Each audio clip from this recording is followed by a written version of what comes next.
Good day, all. I am Luke Prince, and I'm about to reflect on my third year teaching experience journey. So, during my first block of teaching experience, the learners were very kind and they were very engaging when I would ask them questions. After a while, when they became more used to me, they became more rowdy and disrespectful, right? Over time, near the end of my first block of teaching experience, I realized when I come back for my second block, a change needs to happen. So when second block of teaching experience began, I then waited for a moment when the class will get very disruptive so I could be implementing my class rules and my expectations.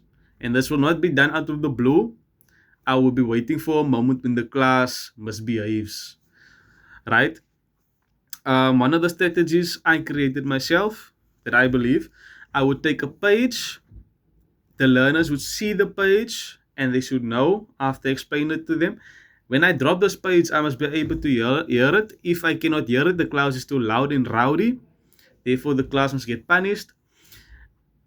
But if I can hear the page drop, class is fine. Class is paying attention, and we can continue with our work. So I would incorporate these strategies, and I would change my teaching strategy as well based on the class. If the class is still rowdy and loud, and when we're doing fun engagement activities, they're purely not following the instructions and they just walking around and talking, I will focus more on direct instruction. Right, for the class that's more sensitive to my strict behavior and my rules and strategies. For those classes, I would have inquiry based learning, group work activities, or discussions where I know the learners can speak and they won't get too loud and they won't overstep the boundaries where it's at the point where they're not learning, right?